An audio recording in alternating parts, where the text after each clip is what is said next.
Evening. Welcome to the LiveSquawk preview show.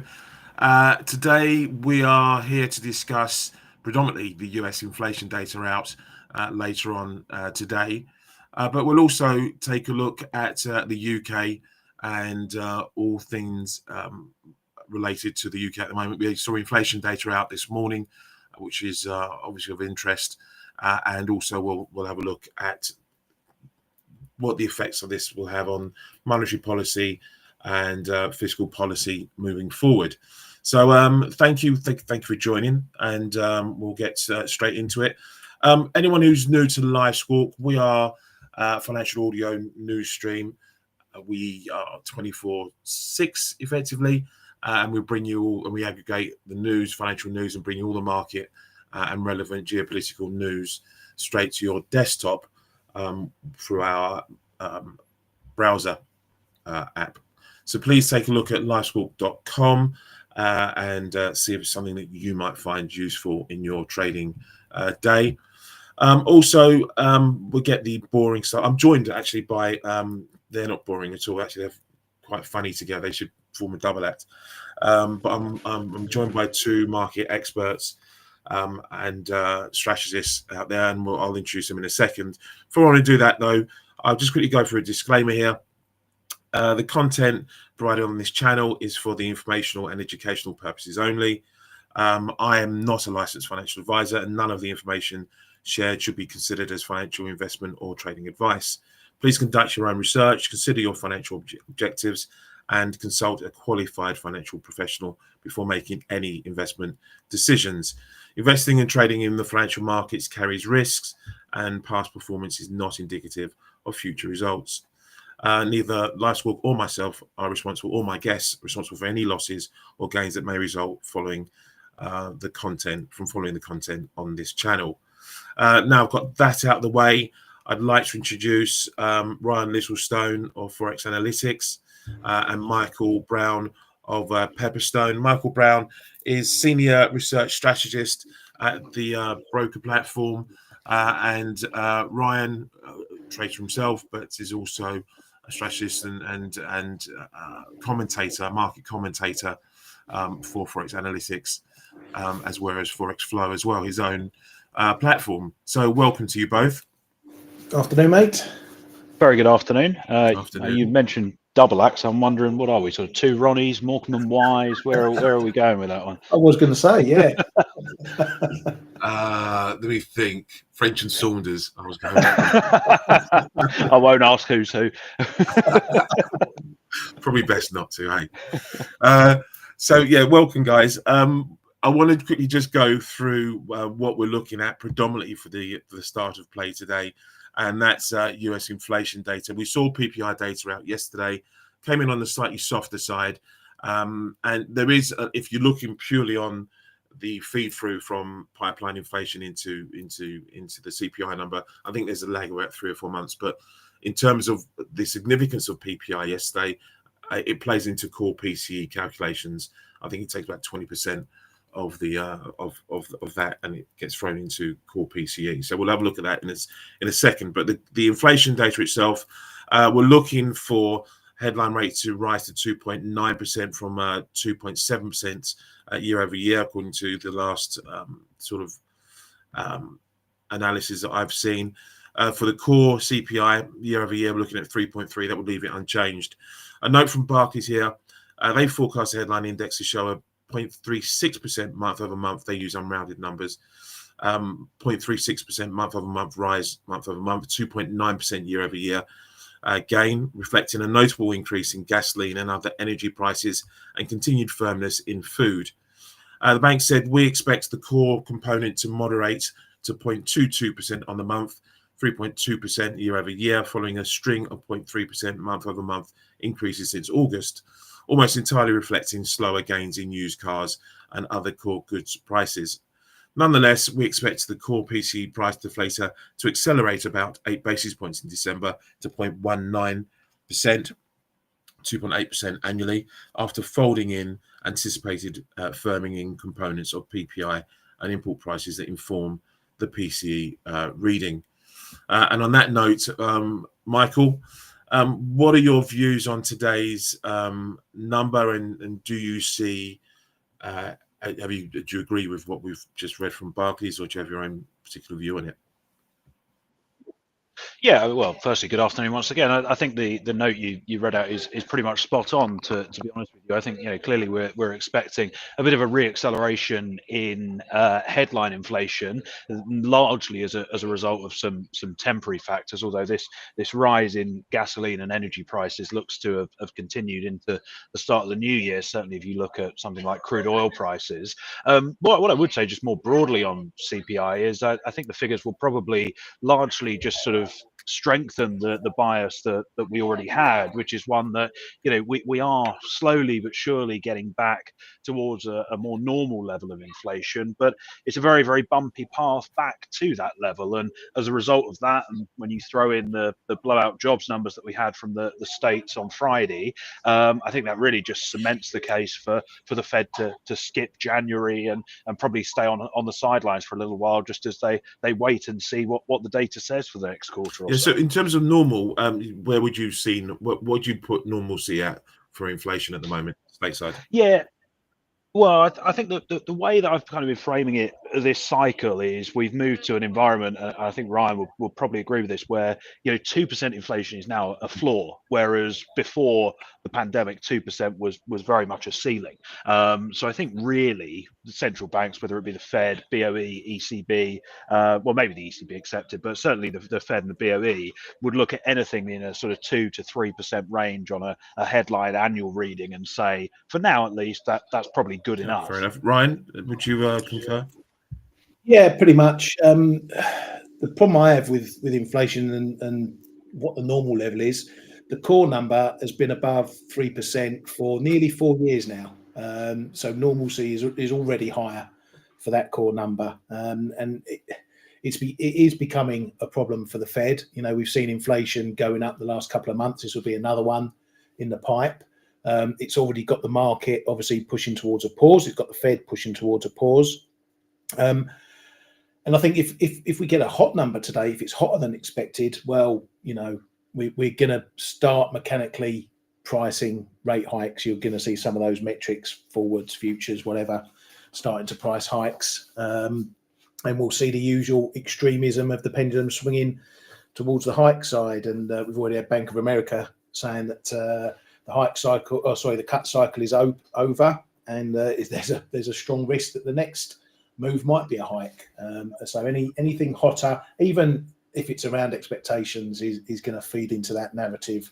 It's really going to take a real soft number, headline 2.5, 2.4, core under 3% for the market to change its thoughts about the Fed pause at the moment. So just listening to what you're saying, you think we're looking at a more embedded inflation, a hot inflation read at the moment for the US at least, or if you say for the US, then you must say for other nations as well. But for the US, you think it's more embedded now? Yeah, very much so, because they've got the economy to go with it. The difference between them and the Eurozone is the Eurozone's got a really weak economy. That's going to naturally bring disinflation, because if firms aren't making sales, they're going to cut prices. It's the natural order of things. But there's no indication that you need to do that in the US. And this goes back a long way. When we had that inflation spike, my thoughts were, it's not whether inflation comes back down, where it comes back down to. And we're seeing this stickiness in the US. And as I say, there's more a case to see sticky inflation in the US now, perhaps even more so than the UK, and even more so than the Eurozone at the moment. Okay, cool. So just open question. So this is more of a doom cycle in terms of what currently we're pricing less than 50 basis points worth of cuts to the whole of 2025. Considering where you were this time last year, when we were looking at rates already to be at a lower base than we are currently in the US. From the market perspective, and I want to always try and focus on market reaction to this. So we've heard from Ryan. Michael, do you see anything different in terms of a reaction, or does the market take this in its stride and just go, you know what, this has been coming and it's as you were? Yeah, it's a difficult one. I mean, I think there's certainly an argument to say, this is all very much as we expected. No real need to react too significantly. I think what I would caution is, you think back to the jobs numbers that we had on Friday, and certainly in terms of risk assets, you look at the equity space, for example, and actually, the focus was really not on the fact that the jobs data was pointing to what is a solid US labor market and a solid US economy. It was really a focus all on the policy path and the implications that data would have. So I think certainly that the bias over CPI is probably one where actually you look at bond bears and you look at equity bears, and they're not really going to need too much by way of encouragement to step back into the market, particularly when you look at what's ahead. We obviously Q4 earnings seasons, inauguration day next week. Even if we were to get a cool CPI number today, are participants going to want to add fresh longs on the back of that, with that event risk on the horizon, and in the knowledge that it probably won't shift the needle or move the dial too much for the Fed? I'd argue probably not. So I think you're likely to see a bigger move to the downside on a hot number than you are a rally on a cool number. At least that's the way I'm kind of viewing the balance of things. Yeah, fair enough. Just looking then at the breakdown for I guess today's number in the sense that, are there any hotspots? I mean, I think we're talking about airfares were particularly volatile area and feed through into core piece or into PCE numbers anywhere. Is there anything you're on the lookout for in particular, or just generally you're just trying to find anything that you can get a hook into to give you some sort of reading on this then, over and above what we've mentioned? I mean, I think, let's keep it simple. Really, it's the headline metric, it's the core metric, maybe a glance at the super core metric, which is services less housing. I think we're probably past the point where we're digging, or at least where market participants are spending hours and hours digging into the data to try and explain away a beat or a miss. Certainly from a policy perspective, I don't think there's much of a focus on those kind of intricate details of the reports at this moment in time. It's very much a case of what is the direction of travel more broadly. There's always going to be a one-off factor that influences things one way or another. The one thing I would say in terms of PCE though is, obviously we had that cooler than expected PPI number out of the US yesterday. Sorry to throw so many acronyms around here, but actually the components from PPI that feed into PCE were actually relatively hot, and I think that's one of the reasons why the moves that we saw on the back of the print yesterday actually faded in relatively short order. And I think that's one thing to perhaps watch as the afternoon goes on and all the economists get their teeth into the data, is if the CPI number again points to what could be a relatively sort of warm PCE number at the end of the month, that could contain any of the positivity we might see post release. Yeah, fair enough. We're talking about feeding into prices. We have to look at, like it was mentioned at the top, the inauguration and the President-elect Trump's second term in office. We've talked about this before. We've covered. He's been covered infinitum, I guess, but it is now becoming closer. There is talk that he could bring up to as many as 100 executive orders in his speech next week. I've got a graph here from Barclays, which just showing the affected topic areas, I guess, that he's mentioned or people fear will be involved in any kind of early initiative from the new administration. Where do you see? Have you tempered your views about Trump and the tariffs and the inflationary aspect of that? I mean, I was talking to Jamie Dusher of PIQ last week, and he sort of said, look, it's more balanced than that. It's not all about the inflationary side of things. There is, one thing will offset another in the initiatives he's trying to bring forward. Would you agree with that? Do you think that this is probably being over-trumped, if you like, in terms of the inflationary effect? Ryan? My view hasn't changed.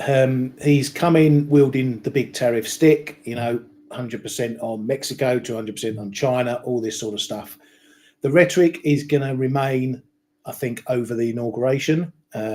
His mindset is to say, I'm going to hit everyone really hard, and that effect is designed to bring them to the table. Whether that's what he wants to end up with at the end of the day is another question. He's a deal maker. So he's going to continue the threats. I expect him to continue the threats, like you say, 100 executive orders on the desk. He's going to say, I'm going to hit everyone with this, that, and the other, but not straight away. He'll probably put a bit of a deadline on it, and then that'll bring everyone to the table. And then he'll start negotiations, and there may be a few piecemeal tariffs going on here and there, big headline grabbing stuff. But he doesn't really want to do it. He'd rather get on with people and have decent trade deals.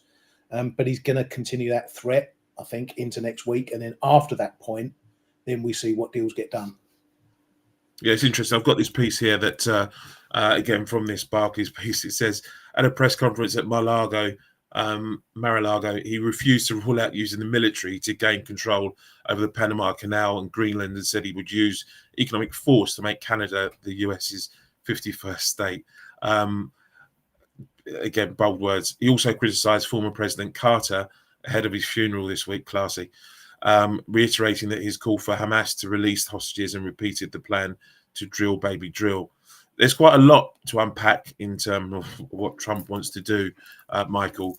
How seriously do you take all the threats and all the things he's saying at the moment? Yeah, well, as you say, there's a hell of a lot to unpack, and actually, it seems to change minute by minute, day by day, with all of these anonymous sources stories, and all the journos trying to outdo one another in terms of who gets the most accurate exclusive. I think what's interesting is I broadly agree with the sentiments that Ryan just put across. I think the key thing is that everyone is kind of hoping and maybe assuming that Trump's bark is going to prove to be worse than his bite, and that actually a lot of this is just a negotiating tool. And certainly if the idea that was mooted earlier on in the week, whereby they were talking about potentially the tariffs being phased in over a period of time as opposed to just coming all in one go, again, that's an example of this being a negotiating tactic. But I think the problem with that is it's all well and good to kind of hope and feel like that's the case, but at the same time, everyone has still got a position and hedge for the potential worst case scenario, which is that we get blanket tariffs on everything on day one. And I think until you've got some clarity as to where between those two extremes the administration actually ends up falling, you are going to see sentiment very, very shaky, and probably a higher level of vol across the board. And I would stress that it seems unlikely that clarity will come on day one, perhaps even not in the first 100 days we get that clarity. I think this is a dynamic that participants now need to adjust to, where we are going to be trading by tweet or truth social post or headline to headline. There is not going to be a lot of clarity out there. And of course, if anyone remembers 2017, 2018, when the US-China trade deal was 90% done for about 18 months, you'll know exactly what I'm talking about in terms of how markets can chop around all over the place and be sort of buffeted by conflicting news flow. Well, that's a good point. And we've seen ramifications of some of this in the bond markets over the past, since the start of the year, really, and the high yields we've seen. It's been covered. The US bond yield market has been covered, and they are a leading market, the 10-year space at least. But I want to sort of look towards Europe and the UK now, because we've had inflation data out this morning at the UK. But before that, preceding that, we have seen erratic bond moves, really erratic, one directional, but bond yields move higher since the turn of the year, and a lot of pressure on the UK Treasury and the Chancellor of the Exchequer, the UK's version of a finance minister, Rachel Reeves, blaming her and her autumn budget, for a lot of the misery that we've seen in the markets of late, and the sterling's decline. I know the answer to this. Where do you guys sit? And we'll start with Ryan on this one, with the UK economy, the UK monetary policy, and we'll take a look at the inflation data out today and GDP that's coming up later in the week. Yeah. Well, Ryan? as usual. Yeah. As usual, Mr. Bailey's in that position of being between a rock and a hard place. He's seeing sticky inflation, although he's got a bit of relief today. And then just when he thinks things are going their way, he's got the government borrowing shooting through the roof, making things difficult. So that's the problem with the UK. It's either really doing really well or it's doing really badly. There's no middle ground, it seems. We were speaking most of last year about UK exceptionalism, the pound doing well and economy holding up, and now it seems to have gone in a complete reverse. The problem for the government is the trust issue. If you lose investors' trust, you're in trouble. We saw what happened with Liz Truss, that episode, although there was the LDI factor in that. But if you lose trust, then in investors, then it's going to be a lot of hard work. We had this gilt auction this morning, and it went off 47 and a bit pips higher than it did in the prior one. That's a hell of a lot of extra money that they've got to find to pay off that borrowing on those interest rates. So while we've seen a little bit of a pullback in gilt yields, a little bit is nearly 10 pips today. That does give her a bit of fiscal headroom back, I suppose, but it doesn't bring investors flooding back into the UK. And so until they combat that, then you're going to have this pressure of money potentially flowing out of the UK while you're trying to get growth up. Isn't some of this, and this is just trying to balance out, isn't some of this a global picture? Is some of this not the fact that we've seen yields around the world start to rise anyway, as the realization that we're not looking at multiple of cuts coming from the central banks outside of the ECB, for example? Is there not a bit of contagion there as well? That's just left. We're vulnerable anyway because of the points you make, but it's just exacerbated by that. But the fact is, it wasn't started in the UK. This was started with US 10-year yields on the rise as well.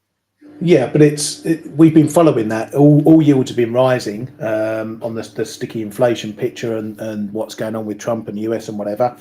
But this leg in UK yields has only happened the last couple of weeks. It's been building because no one was been happy with the budget, and it's finally starting to blow, and investors are going, we can't trust you. I had this conversation with Michael last week. The fiscal headroom's gone, so they need to cut costs and potentially raise taxes again. Well, you buy yourself fiscal headroom, and if the market doesn't like it, it's going to eat that fiscal headroom again with yield. So it's a never-ending story. You've got to do something different, and I think unless they do something different and get proper growth measures going, the UK is going to be facing this doom loop, shall we say, at least in the early part of the year. Michael, I guess you concur. You agree with that then?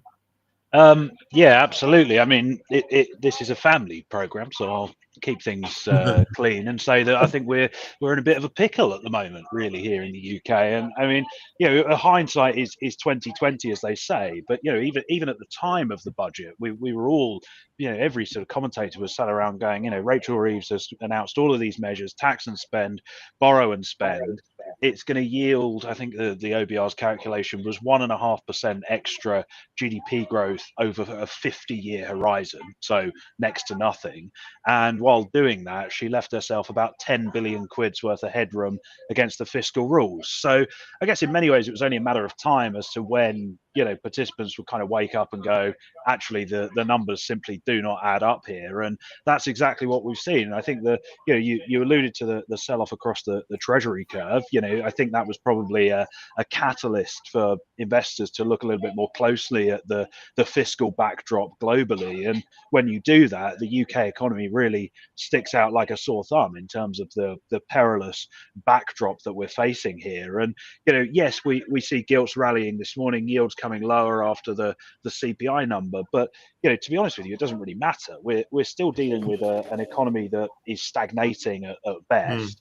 And also, even if gilts stayed at this level for the next few weeks or even couple of months, we're still at a level where the fiscal headroom has all but been wiped out. So I think the market is still gunning for the Treasury here in the UK, and really I think what we're going to need to see is either significant further spending cuts or further tax hikes. Not that I particularly want to see either, because they're only going to choke off economic growth even further. So Ryan, you rightly said that Andrew Bailey is stuck between a rock and a hard place. I think the government probably are as well.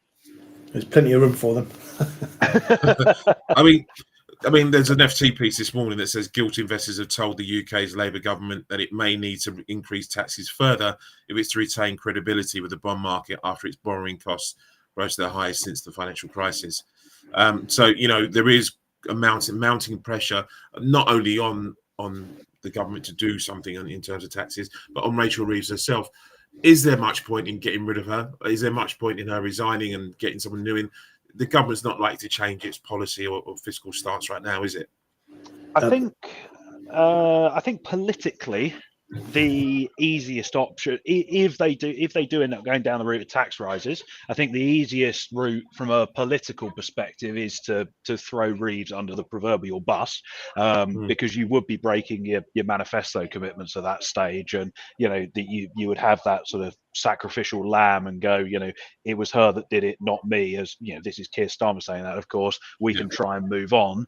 From a market perspective, if it's Reeves, if it's Starmer, if it's someone else, I don't think market participants care particularly much. I think the government at large has lost the confidence of market participants, and no matter who it is, it's going to be very, very hard to win that back at this stage. Yeah, I think also the difference between the Conservatives and Labour is that the Conservatives would have been more likely to fold in such a scenario, whereas Labour is more inclined to double down, particularly a few months into their governorship. And Starmer's already been adamant Reeves is going nowhere, she's here for forever. And they will double down, raise taxes, to get that fiscal headroom, because that's what they plan. They can't be seen to go backwards this early on, and not 2 months after a budget as well. No, fair enough. Right, we've got a couple of minutes left before we wrap this up. So bringing this back to the US and today's inflation read, again, after the softer data yesterday, from a market perspective, I know, Ryan, you're an FX trader, you look at the FX markets. What's your play, or what are you... you're not a short-term trader, I know that, intraday trader, but in terms of how you'd faced today's numbers, what would you be looking to do, or how would you approach the CPI read today? Yeah, I think from a trading perspective, you obviously got to keep an eye on yields. I suspected after, and I said this before the NFP on Friday, I'll be cautious that we see on a good number yields moving massively higher. And they did go a bit higher, but then they sort of topped out. That was a gangbusters NFP number. We've had the PPI yesterday as well, which, while it missed expectations, the main numbers were still sticky or went higher.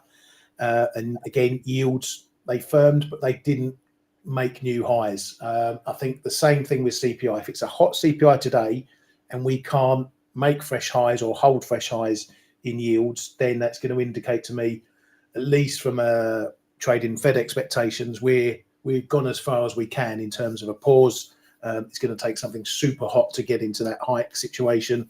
So the market is going to be a bit more balanced. So I wouldn't be surprised to see a bit of dollar strength on hot numbers, yields rallying again, but I don't know if it's going to last unless it's stupidly hot numbers. Fair play. Michael? Yeah, I would very much echo that, to be honest with you. I think the key question is, how durable are the post-release moves that we see today? I think if we do get a cooler than expected CPI number and we see equities move to the upside, I would expect the profit to be taken on those moves in relatively short order. I guess the bigger question is, if we do get a hot number, how prolonged is any potential hawkish repricing that we see in the aftermath? I think they're the big questions for me, but overall I don't see today's CPI print as a huge game changer for the market or for the FOMC. And yeah, just to add a final thing, I think pretty quickly after the CPI, if there's no big news, we're going to move very quickly to trading Trump's inauguration next week. Yes, and that's absolutely. going to be something to look forward to. As I Can't said, wait. potentially 100 new executive orders coming through from the president. So there's going to be enough really to chew on.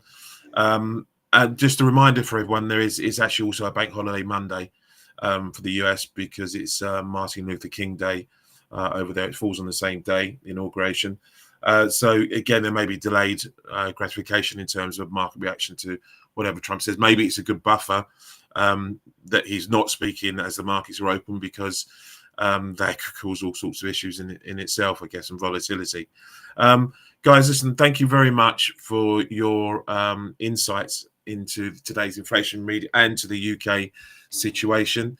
If we had more time, I'd love to get into it a bit more and talk about the ECB and the Bank of Japan, because I think January is the end of January more is going to be a particularly busy time and potentially volatile time for market participants. So there's a lot to look forward to and a lot to sort of to chew out, I guess, is what we've got to say. So we'll have more programs on that in the near future. But thank you guys again for your participation. Always a pleasure having you two on. I love having you on together, because I think maybe we'll get someone in the mix to argue with you two, but because you're too compliant with each other. But great words, and thank you very much for taking part. Thank you very much, mate. Thanks, mate. Appreciate. I'll put up the links to where you can find both my my guests and a link to this show is going up on all the social medias afterwards. So thank you very much, everyone, for listening. And yeah, happy trading. You got data out in 45 minutes. Just to quickly recap on what we're looking for before I close out, just to give you the estimates here. So CPI headline year over year expected to come in at 2.9 versus 2.7%. Last on the month, we're looking for a 0.4% rise from 0.3. Core reading on the year over year, we're looking at a 3.3% measure, which will keep it unchanged from last month. Month over month, we're looking for a core of 0.3, also unchanged. Data out at 8:30 Eastern Time, 13:30 GMT. Thank you for listening, and we look forward to having you again next week sometime. Thank you. Bye-bye. Cheers, mate.